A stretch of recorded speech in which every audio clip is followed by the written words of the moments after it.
This week on Not Sauce for Work, Cherry Tam is co-hosting, Eagle is producing. We discuss the latest in the Aaron Rodgers drama. We sprinkle in a little Zion drama and talk about what goes into a bowl of punch. With Andy McNamara, but not this week, but maybe next week. It's all your fault, Alex the intern. Until then, we'll talk to him at some point. But know that you are watching Not Sauce for Work on the Hot Sauce Sports Podcast Network.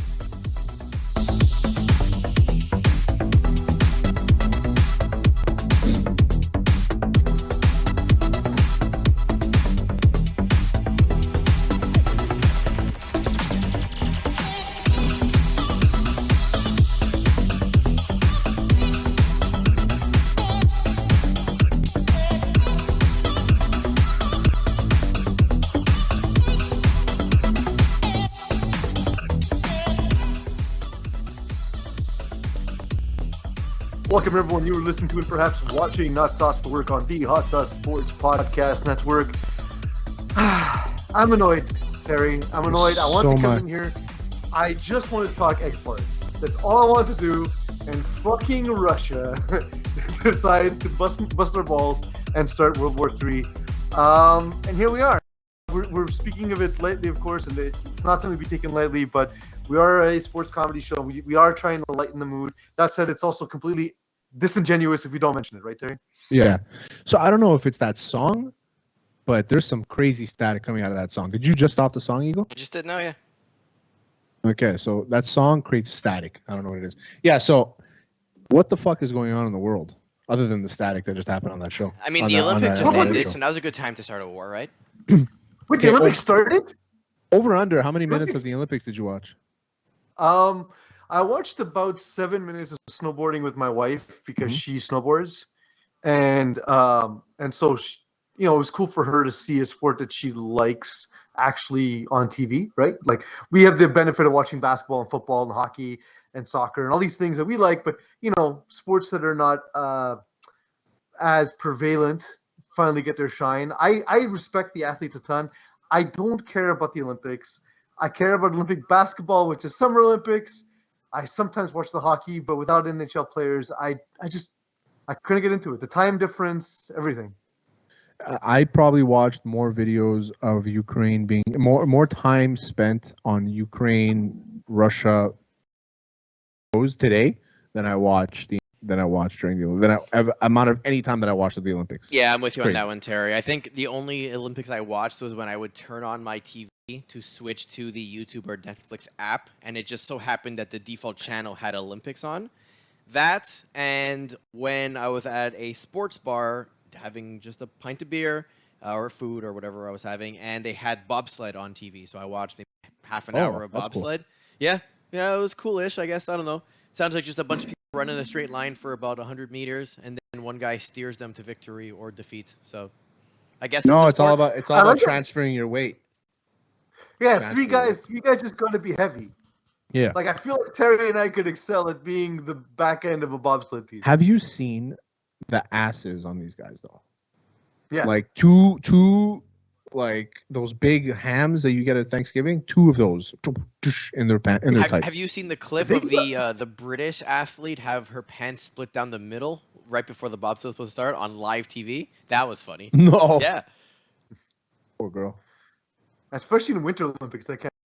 Are we going to World War III? That's what I want to know. Are we in World War III right now? Am I going to get drafted? We're too old, thankfully. Thank God. We're too old to get drafted, I believe, because nobody wants our old ass carcasses and the free world. Whatever, bro. I got flat feet. I can't do it. Sorry. I'm gay. I can't go. The thing is, a lot of people compared this to, for example, to Afghanistan. I think the closest thing we've seen from a free country is maybe the U.S. with Iraq the second time around, where it was kind of done somewhat unilaterally. But even at that, there's a democratic process, right? So, like, for all your criticism, Canada, the U.S., looking at the U.S. specifically, there's Congress, there's the Senate. Again, far from perfect, but it's just that there are stages in place to prevent sort of unilateral control. Vladimir Putin has nobody to So it's literally his decision whether or not to go to war. He's a czar. And he doesn't care that all of his citizens for himself are just bullet sponges. And as long as the oligarchs keep him in power, he doesn't care how many people die. It has no impact on him. He has too much dirt on everybody. He's never going to get taken out of unless they kill him. They're going to have to kill him. They would have to at that point. And, Yeah, and, which and is the only way weird. that happens- We're living in a time where like leaders of free countries. Like Russia is a free country, right? I mean, a leader of a well, free. not That's a on word. paper. On paper, just, No, I just mean, like, like, just they like can- China, they can leave, China's they communist can- on paper. No, but they can leave. They can travel. They just don't. They don't entertain anybody outside their own. Like they drive their own cars. Like it's all that shit. But like, this is like the scariest moment in our lifetime. I think. Yeah, it's up there. Just his speech saying like, if anybody tries to interfere, anybody gets in our, anybody disagrees with us, whatever, we're coming after you like you've never seen. Like that scares shit out of me. The amount of historical inaccuracies in his speech, talking Yeah. about how Ukraine belongs to Russia. Yo, Kiev's older than Moscow, bro. Yeah, bro. What the hell are you talking about? You can look that up literally on Wikipedia. Like you can't get debunked by Wikipedia. I think that's like a standard you need to have if you're speaking to the public. Yeah, Like, exactly. Hot Sauce Sports has that standard, right? We at least look it up on Wikipedia, at the very least. Go ahead. I don't know. I obviously know that I'm not gonna be that. Like we're gonna be safe here in Canada. Like I know Mostly, this. Yeah. The war is not gonna happen here. It'll happen over there. We're safe. I don't think that we're ever gonna get to that point where I think there's too much money involved today, where back then there wasn't. That you can stop wars with money. You can stop wars with sanctions. You can stop wars with, taking them out of summits, like doing any of that. Like NATO has to get involved. All that shit. You can do that, but They are doing that though. That's what the U.S. Yeah. and Canada are doing. They're sanctioning, and the idea is to put pressure on the oligarchs' pockets so that they put pressure on Putin. Basically. But the part that scares me is that I don't see Putin as a guy who gives a shit about any of these sanctions. He clearly doesn't. Well, but not again. It's not him. It's that the people who have the power to remove him by force, they are kept happy by making a lot of money. Well, No, I That's get it. not But regular what I'm citizens. saying, what I get it. What I'm saying is like there, I don't like as safe as I think I am here in Laval. I don't see this ending because I just think he won't stop. well, and Until he I gets kind of what he have to agree wants. with Terry in this one, right? Because put yourself in his shoes. He knows his actions are gonna spawn reactions from the international community, likely, like Piz, you mentioned, sanctions, suspension of accounts, et cetera, et cetera. Of course, they know that's happening. So for sure, they Yeah. have a contingency plan in place in terms of what the next step and everything and how they're going to react to it, right? I'm sure the message is going to be, look at the world fighting against Russia. We need to be strong and brave and blah, blah, blah. We can't trust them. There's got to be some level of propaganda that comes out of this, right? Fully knowing Well, what I mean, the the same- reaction is going to be.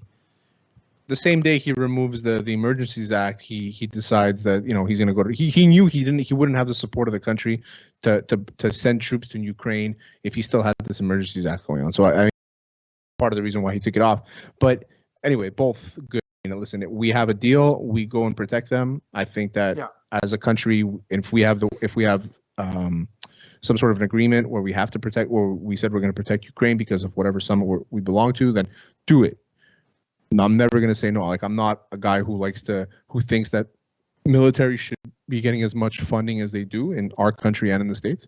But in this situation, I think we need to shut people down. If Canada, the U.S., Germany, whoever else wants to get involved and stop that, then go for it. I won't wait for the French to do it. That's for sure. Yeah.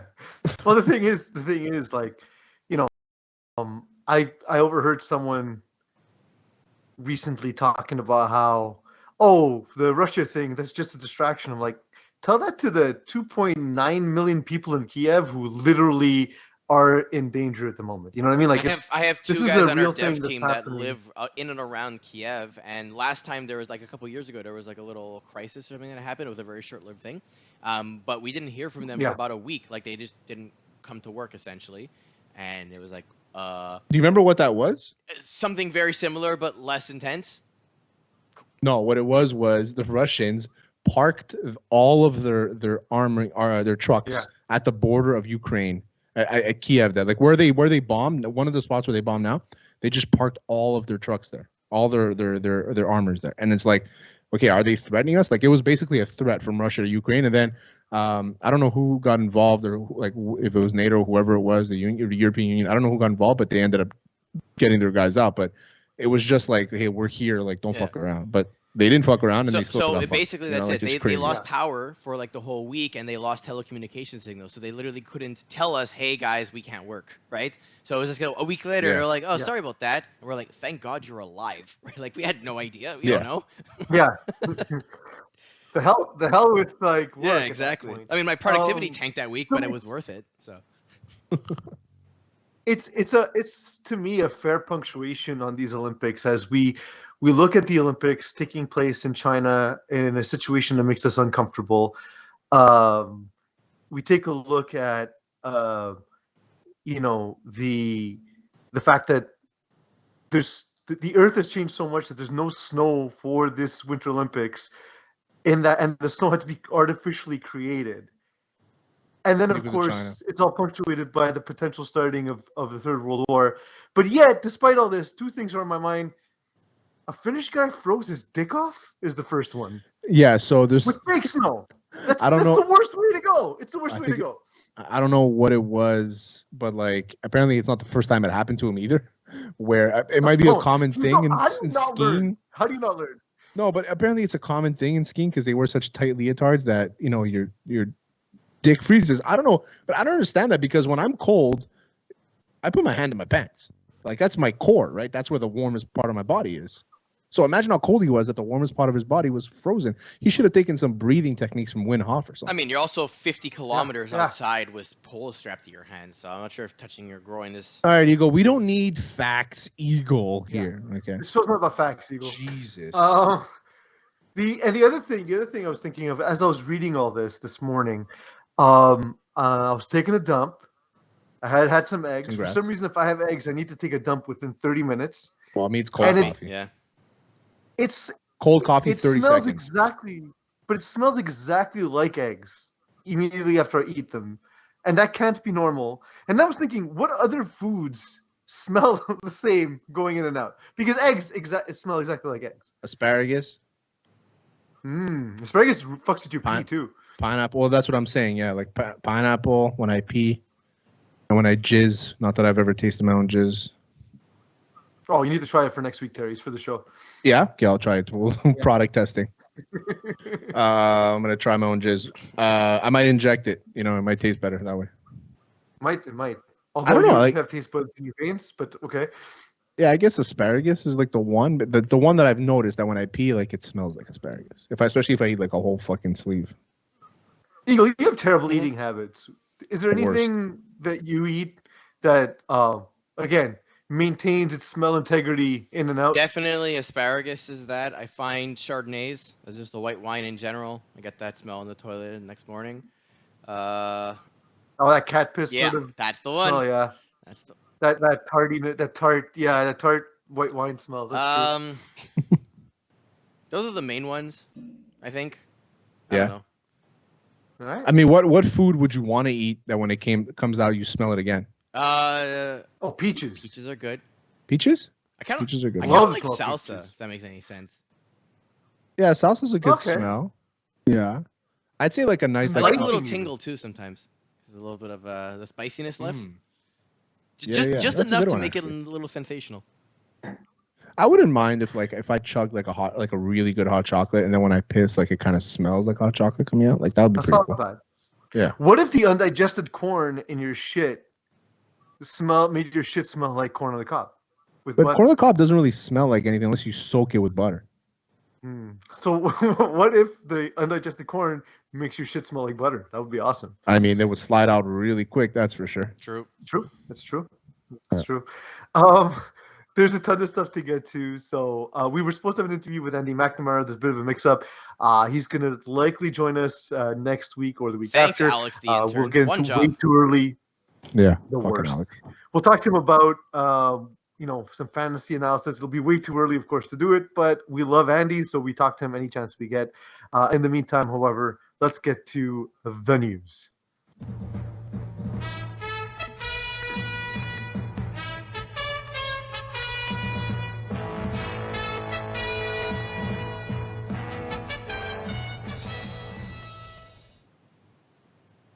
Terry, it's the news. Is it though? Are they It though? is. Aren't Is they? he the news? Words? Yes, it is the news. Eagle, how you feeling about Aaron Rodgers these days? I don't know what to feel.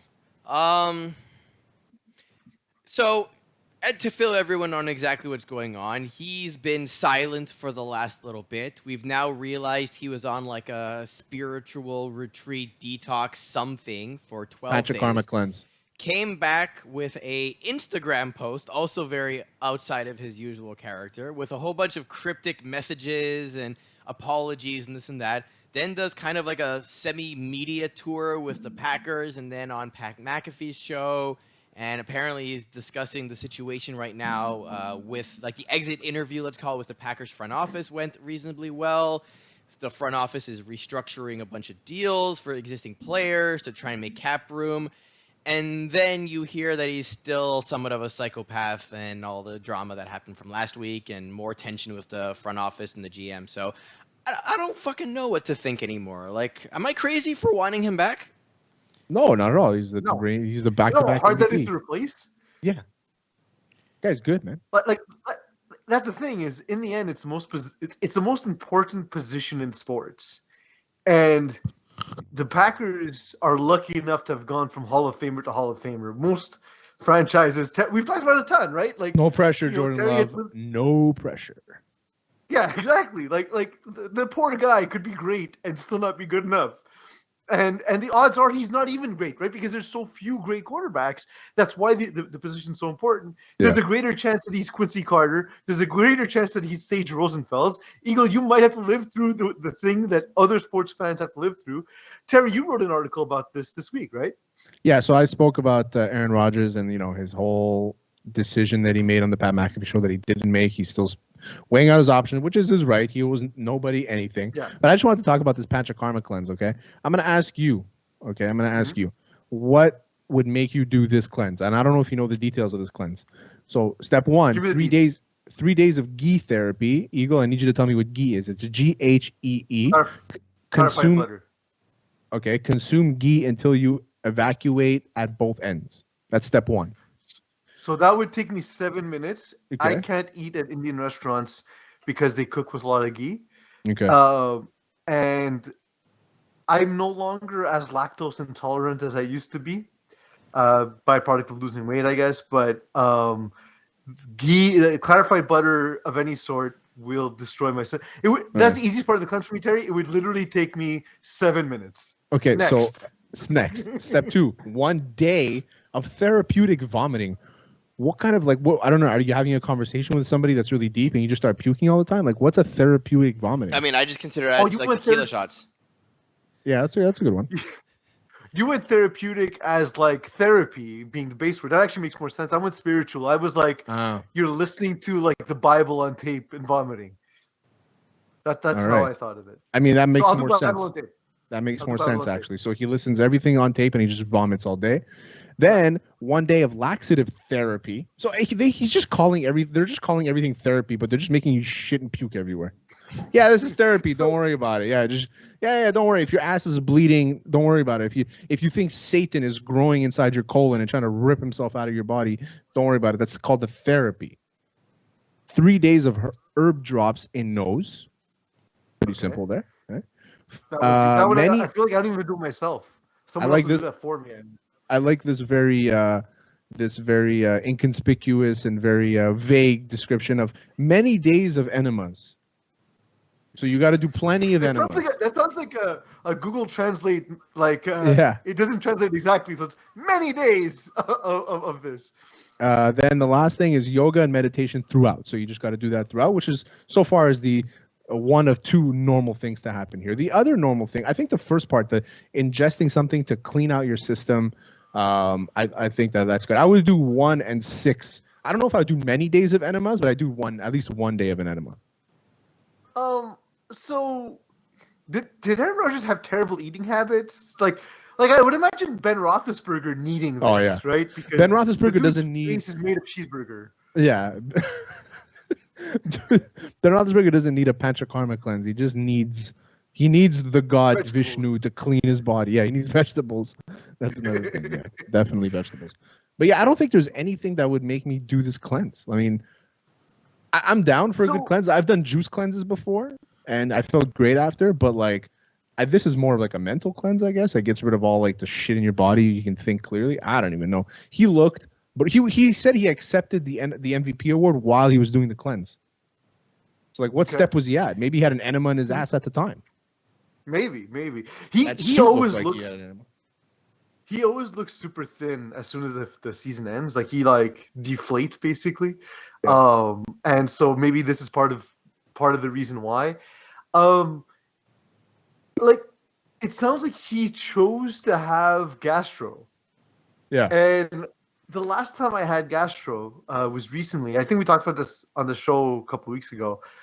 I've told my wife, if you get gastro again, I'm gonna stay in a hotel for a week. Like we're not living together that week. It's terrible. Yeah. It's awful. Gotcha.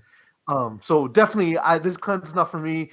It starts off with the thing that my body instantly rejects, so I don't think it'd go well. And it ends with yoga.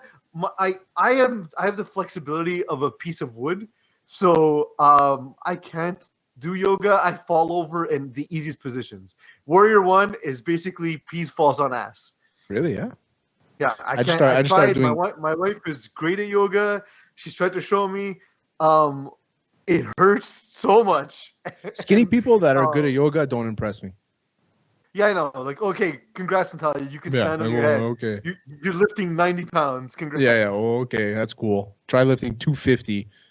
Yeah, Try doing downward facing dog when you're 250 and your shirt's rolling up and your belly's sticking out and you can't get your heels to the ground because your hamstrings and your lower back are so tight from years of abuse on a couch. Yeah, exactly. You know how tough that is? You know how hard it is to sit and watch football? Yeah, you try lying down on a couch for a really long time for 12 hours on end, like 1 day a week. Like, you try doing that. Yeah, 100%. Downward facing dog is downward facing coffin for me because it would be the last thing I did before dying. Yeah. Because there's no way I'd be able to survive. A dude who looks like he can use some of that, though, is Zion Williamson. Oh no, wait, sorry. That's actually coming later. Is that coming in? Yeah, we got that later. Before we get into Yeah. Anything NBA related, do we want to comment a little bit about apparently the ESPN blockbuster deal happening on the broadcasting side? Oh yeah, so Al Michaels is leaving. Yeah. Oh no, he's going to ESPN. Sorry.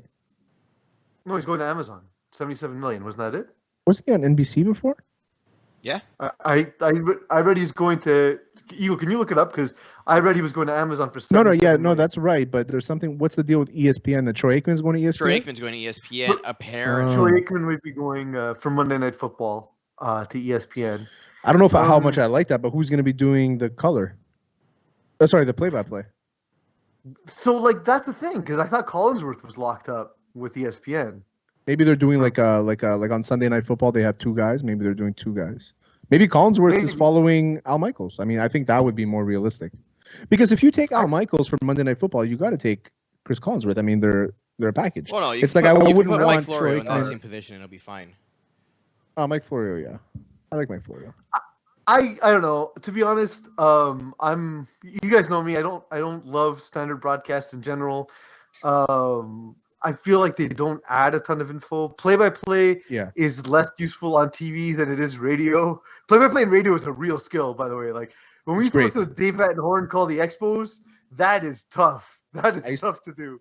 I used to work at a radio station, so at night I would drive on the way to the radio station. I would listen to Sunday Night Football on the radio, and it was the best. Yeah, it was the best. Like Sunday Night Football, baseball on the radio is the best because it's one guy. It's just him, you and him. It's literally you and him talking. Like you're listening to him talk about the game. Yeah, it's very intimate. Baseball on the radio, there's nothing really you can't have like even hockey's pretty fun. There's some guys that are really good, but there's obviously the color guy that always comes in. But baseball, if you get a good commentator, that's why baseball commentators they're there forever because it's very rare to do that job and be able to do it exceptionally well over 150 times a year. I think so. The types of broadcasts I like are either ones that provide me a lot of information in terms of like analytics, things I don't already know. Yeah, things exactly. that I can't just see with my eyes. Yeah. I don't care much for cliches. Or give me the Manning cast. Give me people having fun. You know what I mean? Big Just give cliche me. guy right here. Huge cliche I guy. can't stand it. I can't do it. But I don't do it I on think purpose. we're gonna disagree on a rapid fire later, and I could tell right away because of your love for sports movies and my hate of sports movies. Oh, the best. Love sports But because they're yeah, so so ridiculous. we'll look at how that shapes out next couple of weeks. I also think that we have an interest in like sports media, and I think that we might be way off base like when it comes to the average consumer because obviously we like sports media. It's what we do. So I don't know how interesting like Al Michaels' changing network is to like an average dude who watches football. You know. Yeah. Good point. But so the NBA All Star game was this weekend. It's where shoes get sold, Terry, and it is where deals get made and teams get built. To be honest, the game itself was one of the better All Star games I've seen in a while. I saw Steph 10 Curry seconds. purposely, Yeah. Steph Curry course. purposely stepping out the half court to make a three was awesome. LeBron hitting a game winner. Again, no stakes, but it was Game cool to winner. see. Yeah, I was gonna say different game, right? Setting a target score right in the fourth quarter type of thing. No clock. It's the third season they do this. It's the third season that they do this. They're working hard to try and make it appealing. The thing is that A for effort. they play 82 games, or even like guys with load management. Let's say most guys play about 60, 65 games. No one's gonna play hard defense. When you're Kyrie, you play 12. Yeah, if you're Kyrie. Although it looks like New York is gonna be loosening vax laws, so it looks like he'll be able to play home games. Oh, there you go. So that looks like it's going to pay off in the end. But we'll talk about that in a second. The hardest part about this All-Star game, Terry, because I actually watched it. I couldn't sleep, so I actually watched it late at night. The halftime show put me to sleep because it was about 2 hours long. Because they did like a whole ceremony for the 75 greatest players. Oh, So- yes, I saw this. I mean, I saw a list. Yeah, Jordan actually flew in just to walk around for 8 seconds, which was kind of cool. Who was And on the Shaq Who was came- on the 75 that doesn't belong, in your opinion? James Harden. It's Yeah, I would have put James James Harden in my 75. Yeah. I wouldn't put him in my 75. I don't know if I can name you 75 players, but yeah, sure. Thing is, like, I'm the- gonna make the a top number- 75. If his numbers were his MVP numbers, like throughout his entire career, and not just for like 3 seasons, then maybe. But his career, if you look at the numbers, are actually quite unbalanced. Like he's been a really, really, really good player. I don't know if he's been sort of an excellent player. Like Melo is on there, but like Melo is the greatest American Olympian, right? Like he's got all the gold medals, and so if you put winning as part of it, then yeah, that makes sense. Happy Bob Cousy didn't make it. Bob Cousy did nothing till Bill Russell got there. Who's Bob Cousy? He's a dude who like old basketball heads love, but like his career shooting percentage is like 36%. But he was Iverson before Iverson. Like he would take 20 shots a game and make 9 of them, and he was excited. He was really exciting for that time. But by today's analytics, he just really doesn't stand out, you know. But yeah, so other than that, I mean, look, the great players are the great players. Of course, there's those who just look at the top 2 and like, yeah, it should be LeBron. Yeah, it's Jordan. It doesn't matter. It's the 2 greatest of all time. It's a pretty awesome honor to be top 2, and like it's an indisputed top 2, right? Nobody says anybody else belongs up there, right? So, I'm pretty sure those 2 guys care about who number 1 is, but the amount of arguments I see about who's actually 1 and 2, it's just like, guys, it's the thinnest of margins. It doesn't Okay, I actually just made my list. You ready? Is it just Davis Bertans 1 to 75? No, there's 2 people on the list, actually. You're halfway right. Okay, So it's David Bertans there we go. and Reggie Miller. Those are the only 2 people. Reggie Miller's like, I'm coming around on Reggie Miller. Thank you. Appreciate it. I had to put the pressure on you for you to see the light. I no, because I think he just didn't fit in the era he played. I think had he played today, he would have been kind of like how Rob Schremp. We say it all the time. Rob Schremp would have been the greatest NHL player ever if he played today. It's the same thing. He's a guy who the skills that he had, and if he actually worked on shooting the way guys like Steph and Damian Lillard did, he would have been absolutely dominant. I've kind of changed my stance on Reggie Miller. So, but I actually made a legit top 16 right now, as you were talking. Okay, Ready? give me. Bill Russell, There's no Yes. there's no order. Yeah, in there's this. obviously And there's a nothing lot in of guys. order. I just made this list now because I'm gonna write a blog and make my top 75. Bill Russell, Will Chamberlain, Allen Iverson, LeBron, MJ, Kobe, Kareem, Magic, KD, Steph Curry, Dwayne Wade, Gary Payton, Dennis Rodman, Reggie Miller, Pat Ewing, Ray Allen. This is what I have so far. Can't go wrong with any of those guys. Magic Johnson's not on there, huh? I put Magic. I wrote Magic. Right after Kareem. Larry Kareem, Bird's Magic, not on KD. there? Who? Larry Bird's not on there. Oh, he's gonna be on there for sure. I'm not done. I still have another 59 names to go. I'm gonna be the Alex the intern for like how he reacts to the ESPN list. I'm gonna react to your list. I'm gonna call out like, what, Havlicek's not on there? Come on. Yeah, like where's Peja Stojakovic? Like I don't understand. He was money, bro. Where's Jason White Chocolate Williams? Hey, Big Shot Bob Ori, man. Oh, you know what? He might make my 75 He's got more rings than Jordan. So for sure. What's his name? What's the guy that played for the Spurs? Bowen? Bruce Bowen? Is that his name? Oh my God, yeah, okay. I mean, That's I don't know if full. I put him in, but he was Nope. like an asterisk. I liked him. Yeah, sure. Kawhi should be on there. Robinson, Tim Duncan. That whole Spurs team. That's Spurs team, absolutely. Yeah, well, the main four guys. Who else do we got?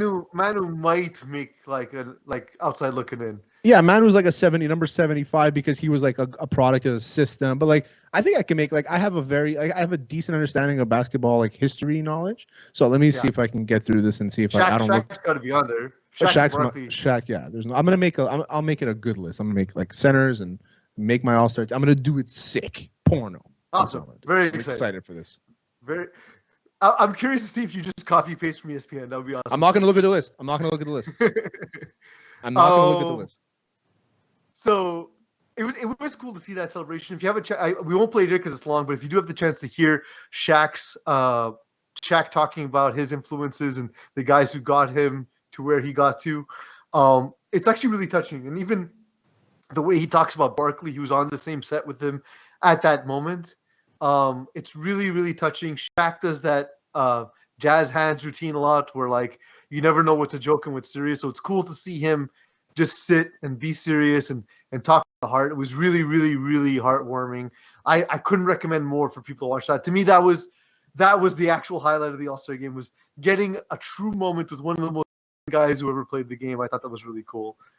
That's the thing about the All-Star game. It's like you have to find these moments, right? And like I was saying before, even though I have no interest in watching like dunk contest, what I heard was brutal. The All-Star game, I have no interest in watching Steph Curry shoot from the logo 100 times. Like I don't want to watch it. I don't care. I'd rather watch old jiu-jitsu videos, legit. But the thing is about or that too. The thing about the NFL, the NBA is that they actually try to change. The NHL does too a little bit. But the NBA is actually, they're innovative and they have the players involved and they realize that, they need to, showcase these players. So like this first to this amount of points is a great way of like, okay, it keeps the blood going, but like, and it's only offense, right? Nobody's playing defense in this game. So that's the best way to get a good product out. Yeah. Look, it worked on me, Terry. I got my first pair of Giannis Zoom Freaks. So I fed your lineage. I got to keep the lineage going. Sure. He sends all his money back to Greece, so yeah. Peas in a pod. And maintaining the Greek economy. Yeah, because basically that purchase of the shoes, you just that was 50% of their GDP. Of their GDP right there. Yeah, makes sense. It's not travel season yet, so. It's true. Happy to do it. Goran Dragic, a statue made out of you. Goran Dragic was the biggest name to be on the buyout market. It was so he spent half the season basically in Miami training in their facilities. It was expected that he would sign with the Heat. Instead, he signed with the Brooklyn Nets. And here's him talking about his relationship with head coach Steve Nash. Mentor of all these guys, and I think so he's doing amazing. Unfortunately, the season, a lot of guys were out, and COVID and all these situations. So hopefully, some part of the season, 23 games, we can all came together and play well. So maybe we're referring to him as your coach now? Yes, definitely, yes. We are friends, but it's all business. He's. Yeah, all so business. they actually played together with on the Suns. Goran Dragic is still, he's still one of the most gifted offensive point guards. He has injury troubles, so it's going to be good if Kyrie plays, he can come off the bench.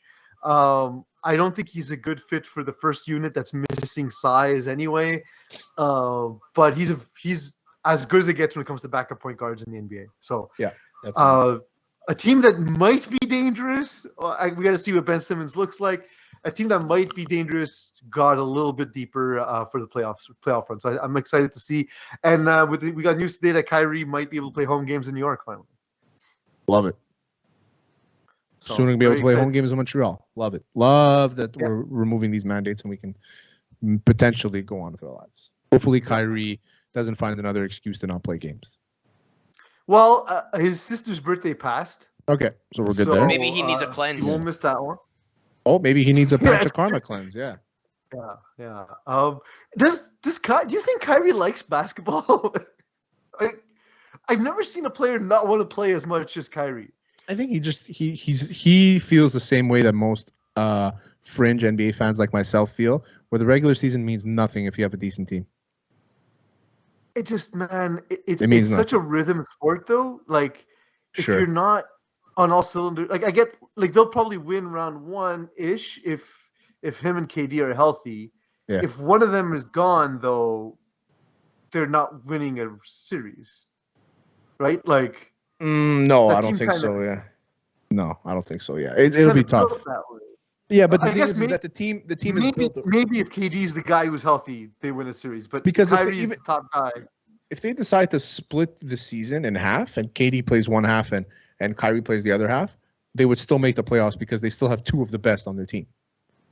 Yeah, but the thing is, they're not going to get a high enough. They're not going to get a high enough seed that a first round is a walk, right? There's no way.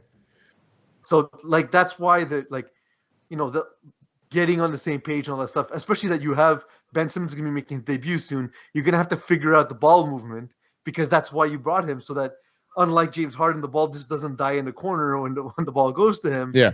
I think it's gonna have to take a few games. But look, if he plays 10 games before the end of the season, that's going to be enough, I think, right? So let's see if how that shakes out. LeBron had an interesting take on the Oklahoma City Thunder and James Harden's former GM Sam Presti at the All-Star game.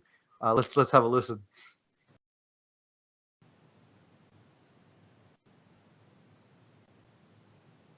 Anytime, Eagle. Can't hear Yeah, nothing. I know it's coming. Fuck, man. The MVP over there is Sam Presti. The MVP. I mean, Josh Giddey is great. Sam Presti, I don't understand this guy's eye for talent. He drafted KD, Russ, Jeff Green, Serge Ibaka, Reggie Jackson, Josh Giddey, and the list goes on and on and on.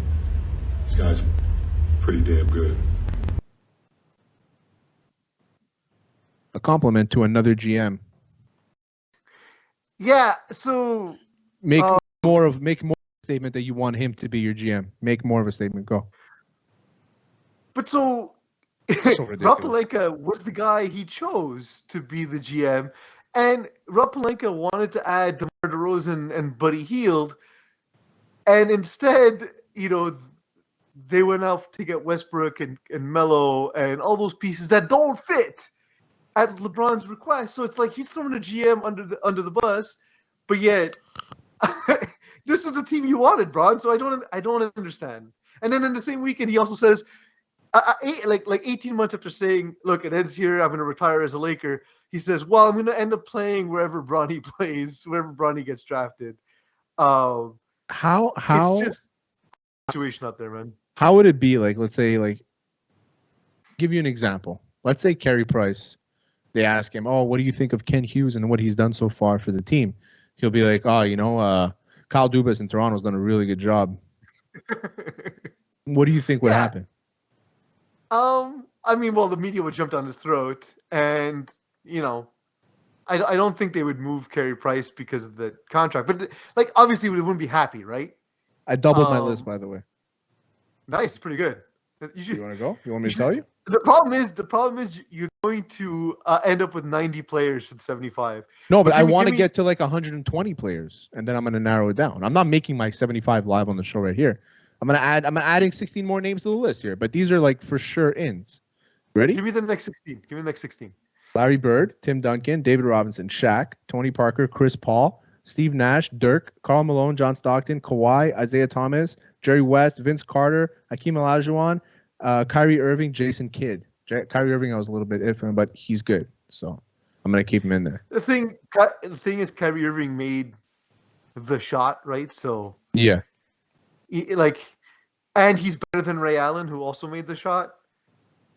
So That's a good point. Those two, so it's not like putting Bill Paxton on the list, right? Like these guys, like Ray Allen's probably borderline, whereas like I'd probably say Kyrie was a touch better than Ray Allen, right?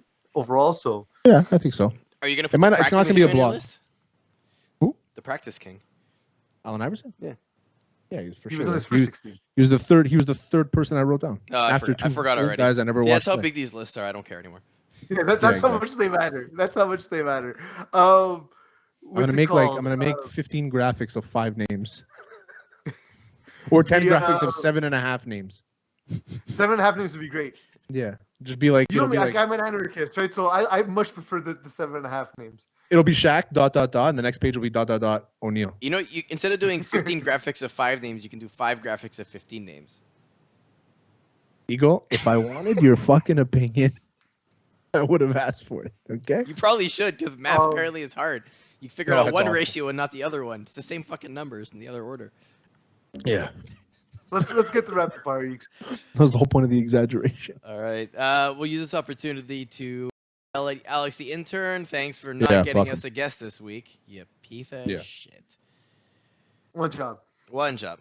All right, we're going to start One with the job. first one here. The Silent Man. The newest New Orleans Pelican, CJ McCullough, claims that Zion Williamson has not yet spoken to him. And so we get a take here from JJ Redick's reaction to his former Best. teammate's personality. Love JJ Redick. Yeah, Zion's been said to have been cold. Here's a quote JJ Redick had to say about it. Sorry, I forgot there was a clip there, Eagle. I wasn't the best player on any team I was on. But if there was a buyout possibility, if there was a trade possibility, I would always reach out to team. I called Ersan Ilyasova. I called Marco. I called Wes Matthews trying to get him to come to Philly. Like, this just shows a complete lack of investment in your team, in the organization, in the city. I get that he's hurt and away from the team, but you just traded for one of the 50 best players in the league, a guy that's supposed to be paired with you. Reach out and say hello. This is a pattern of behavior with Zion that we are seeing again and again. And look, I was his teammate. I can describe him as a detached teammate. That is an accurate statement. This is basic level of humanity being a teammate. Send a text to a guy when he gets traded to your team. That is just normal behavior. Yeah. That's the bar minimum that you have to do. And the Pelicans Fair yesterday sent out an email for season tickets for next year.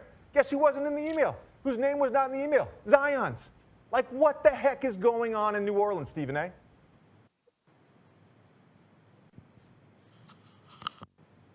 He's right though. My first thing is, when did JJ Redick become the hot take guy?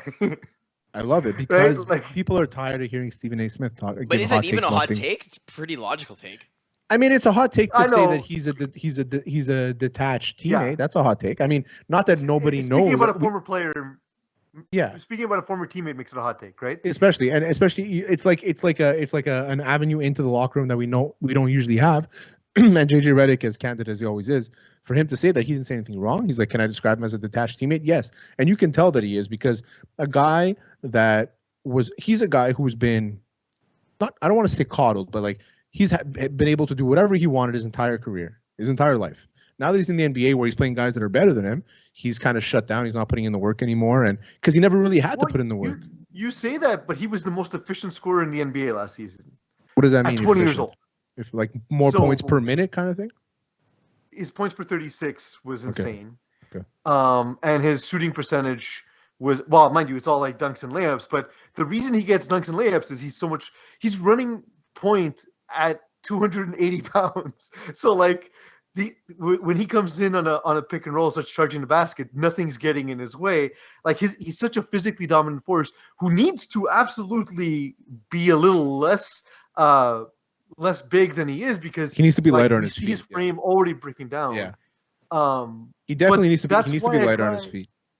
He has to be, and that's why a guy like CJ McCullough is so important, because it now gives you the ability to score from the outside. Yeah. I was shocked by the last part of that, where it said that the Pelicans in the season tickets pamphlet didn't include Zion's name. That's a big deal. So, you're right, Terry. He has been coddled. He got Stan Van Gundy, who's a decorated NBA coach, fired.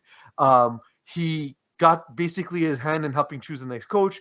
The team seemed like it was, Brandon Ingram improved. The team looked like it was on the way up. This season, he hasn't played a single game. They still went out to improve. I don't know what else he wants them to do. He's not. He doesn't want to play there anymore. He wants to get rid of them. And the thing is that they're going to keep him unless they get the right offer. And that's the reality. He doesn't want to be there anymore. Imagine if he was in New York. He probably wants to be in New York, for real.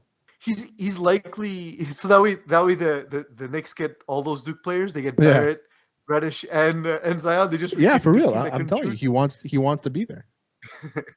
He's still a kid. He wants to be with his friends. He's still a kid. Get the Supermax and then ask for a trade. I imagine that's what I think is going to happen, because nobody's going to turn down an extra like $7 or $8 million a year, right? That's a good point. Next, glass half fill. Over the weekend, Phil Mickelson stepped in as he talked about the potential of a golf super league. He dismissed the Saudis' record on human rights violations and abuses as it was an important opportunity to make changes for the PGA. And here is fellow golfer Roy's reaction to McIlroy. Rory, Jesus. Rhymes. McIlroy. What's wrong? I'm sure he's. Yeah, let me restart this for you. What did you make of Phil's comments earlier in the week? I don't want to kick someone while he's down, obviously, but I thought they were naive, selfish, egotistical, ignorant. A lot of words to describe that interaction he had with Shipnuck. It was just very surprising and disappointing, sad. And I'm sure he's sitting at home sort of rethinking his position and where he goes from here. So let me get this straight. Phil Mickelson was involved in like some sort of super league that the Saudis were going to run, and he spoke highly of these people, not realizing what they're... Yeah. Okay, and not addressing the fact that they have awful human rights issues or whatever you want to call them. It's worse. He actually addressed them. He said, he basically said, like, I know they haven't been great with, like, gay people and women and minorities but the thing is, we have a chance to change the PGA. it was the worst take ever. And Rory McIlroy, that's how you pronounce his name, Eagle. That's how you pronounce one of the most famous golfers in the world's name. Yeah. Could you use any more negative adjectives to describe a person than he did? He was sad and despicable and terrible and misguided. And naive. I don't want to kick him when he's down, and it's like, all right. And here's 15 different adjectives. Yeah. Yeah.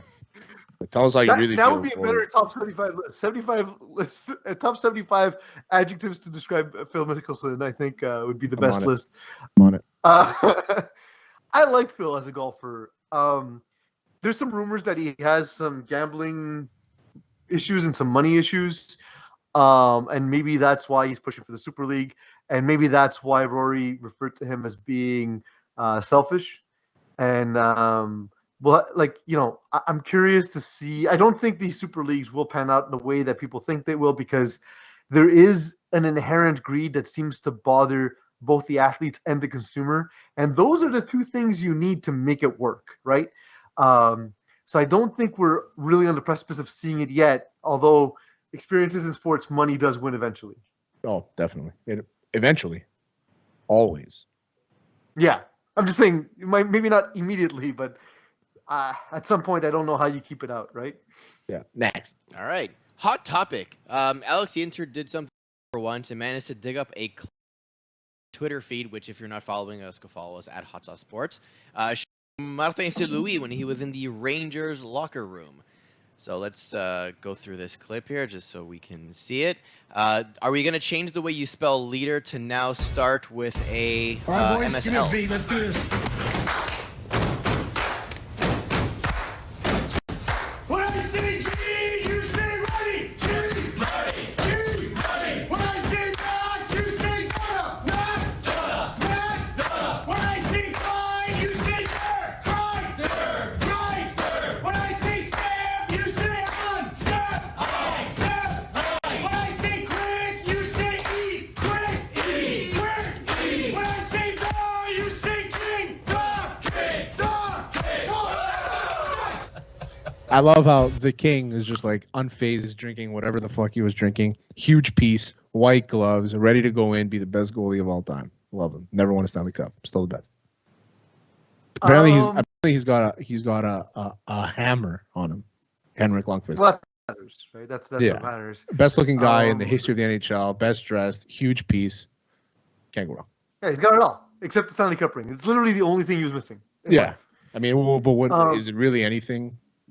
Well, no, not if you got all the rest, right? That's the thing. Yeah. I have a feeling you and I are going to disagree on this, Terry. I see this and I'm like, okay, this doesn't mean anything. It doesn't mean he'll be a good general manager. I find it's like when I would hear Ray Lewis speak, I always found it to be over the top and cheesy. I can't imagine being in the locker room and taking that seriously. I'm a very sardonic person, perhaps. Maybe I'm too sarcastic, but I just see this and I'm like, man, this is cheesy as all hell. It is cheesy. He's also a player. This is probably 1 in 100 times he's done it. This is also not the first time teams do it. So yes, it's a good video and it's classic in Montreal. We find one moment and we fucking love it. It's a great moment if you're a guy in the locker room. Coaches don't do this. GMs don't do this. People on the team do this. The coach gives the responsibility to a player to do this one time, except sometimes like you see it on like 24/7 and whatever. Like at one point when Dan Bosma was the coach of the Penguins, he announced the roster and everybody went nuts when he's like, Flowers in the cage, Mark Fleury's in the cage, and everybody went nuts and it was like a highlight video. Coaches are good at that. And I'm sure that St. Louis has like some rah-rah in him. He's very well spoken in both languages, tout le kit. But what he did does not mean he's going to be a good coach or a good anything. Yeah. All that shows he's a good leader. I mean, here's a classic I example. love it. Remember the clip that was going around when Subban and Pacioretty weren't getting along, and it was like, oh, Subban's a bad teammate, or Pacioretty doesn't have any heart, and it was Subban doing the intros, and it's just Patch on the bench not giving a fuck. Yeah. Lundqvist style type of thing. Well, the thing is that they actually had a falling out, but then Pacioretty he got married and he only invited like 5 people, and PK was one of them. So like the media likes to twist things. We've seen it in the last 2 years how the media likes to twist shit. So. All right. Yeah, But anyway, I agree with you, Pease. I don't think that this is a skill I'm actually set that a shocked. coach needs. Yeah. Or GM, especially GM. I would say it's even less important for GM than the coach. But I'm going to take this opportunity to make fun of ourselves, Hot Sauce Sports, because Alex Dieter tweets, Martin Sullivan. What did he tweet, Eagle? Because I can't see it on my screen. It's something like, already a great hire or something like that. Yeah, it's the best choice we had. This is a leader in the room and everything. And it's like, dude, we were all shit-talking him because he had no experience coaching a couple weeks ago. He gets 4 wins, and suddenly he's a big fucking deal, right? Yeah, exactly. And again, he's getting wins largely with guys who weren't who we brought onto the team, right? He's winning still with Bergevin's guys. I'm curious to see what he does. They've already made some moves. I hope it works out because by all accounts, he does seem to be a good dude. So I do hope it works out. And they're my favorite hockey team. So I want it to work out. At the same time, I'm skeptical because it's been a bad organization for over 20 years. All right, next. A Nookie mistake. In a blowout win where Wisconsin handled Michigan, Coach Juwan Howard wasn't having it, and he's received a 5-game suspension for an exchange that happened during the game. It's going to reset itself. There we go. 77. Oh, see, they're going at it. Howard and Guard are not happy right now as the two of them continue to have words. We told you Juwan Howard was not happy about that timeout. So he did not throw right hand, he smacked him. Yeah. Because then he smacks him and then he closes his fist like, oh fuck, like I don't want to do, like don't do it again. Like he felt bad right away. Yeah, he knew it was a mistake for sure. But like, listen, Wisconsin But it was open hand, right? So let me get this shit, because I thought it was Michigan that was pressing on Wisconsin, but now I just saw the score. Wisconsin was pressing on Michigan. So, but the way I see it was the coach was walking towards Juwan Howard. Juwan Howard did not want to shake his hand, right? So the coach kind of like put his hand on him. Juwan Howard, what he did was wrong. He should have been suspended for longer, but it's the rest of the season, so I get it. But at the end of the day, like the coach for Wisconsin, he doesn't want to shake your hand. He's gonna have to shake your hand. Like you don't have to. Like you're the wrong one. No? Yeah, so there's a couple things in that. Like, first of all, shaking hands after basketball games, it's not that much in the culture. Like, it's kind of optional. Having played basketball, it's not like I've seen him do it in hockey. I've him do it in a lot of other sports. Basketball is sort of guys just sort of dap each other up if they feel like it. Yeah. And Wisconsin took a late timeout while they were up big, which is like basketball doesn't have a lot of unwritten rules. That's one of them. So they're up 14 points and he's calling timeouts. I get the frustration, but like, I don't know if any of the kids got suspended. I hope they didn't because the coach kind of started it. So I don't think so. I don't think any of the kids got suspended, which I'm happy for you. But when I saw the suspension, Terry, I was like, Big Ten basketball. 5 games to smack a dude in the head? That's not bad.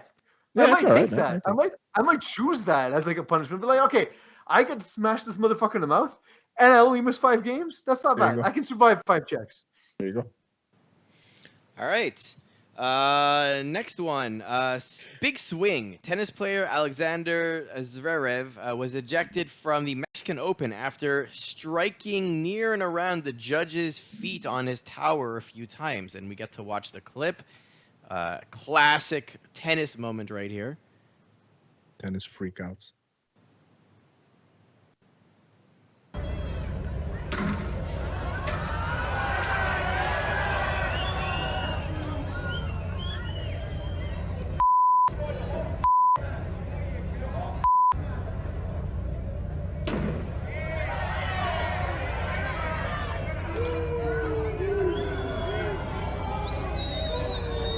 This is an ultimate freak out. What is it with tennis players that have like the best freakouts?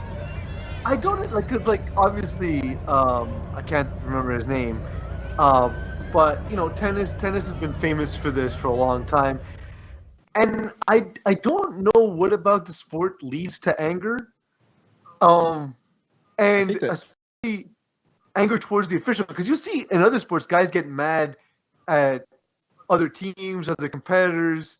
It's rare that you see players go after refs the way you see it in tennis, right? Like that's gonna be the only sport where that happens as often as it does. Yeah, soccer. Baseball, the umpire. No, manager versus the manager. But I mean, are they really getting mad at the umpire, or are they just? Because they're probably just asking them out to dinner. Like, you're gonna come out for dinner tonight. It's your turn to pay for steak. But I mean, look, you just yell angrily and then you make a little mess, right? And then they kick you out.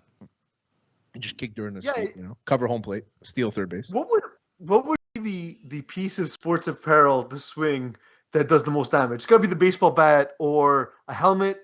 Hockey stick would probably hurt. Hockey sticks break, man. No, they break. Yeah, baseball but then you stab them with it, right? Carbon fiber to the chest. There you go. Well, I didn't know we were in people legal. No, you said which equipment's going to hurt the most? You could impale someone with a broken hockey stick. Oh, definitely. I guess in equestrian you can hit somebody with a horse. So why the fuck not? That's up there too. Just charge the judge's bench. You can drive through somebody. Yeah. F1 if you drive through the security car. Although I think you take more damage you can shoot someone, literally. Yeah, that's a good point. Yeah. Although are there refs for you to shoot? Because I think they can only shoot other competitors in biathlon. Decathlon, you can spear someone. Or like chuck. Yeah, you can drown someone in swimming. You can like come out and drown a referee. Most dangerous game. Yeah, all sports, man, really dangerous. And our last one here, somewhat dangerous, somewhat related to our intro topic. A weird time to put in an ad. Sometimes you get what you pay for when you decide to be a shill company. And in this case, CNN lives up to its usual standards of failing to be an actual news source by having this happen live on their broadcast. Yeah. We've given, sometimes we talk about the right wing being kind of all weird when it comes to his media, but then you get this stuff and you kind of realize to the entire time. If this clip were to load. There we go. Some good filibustering there, Eagle. So this is air raids. The air raids, the sirens going off from Kiev. And a little bit of chicken. Joined by an Applebee's commercial. That's nuts.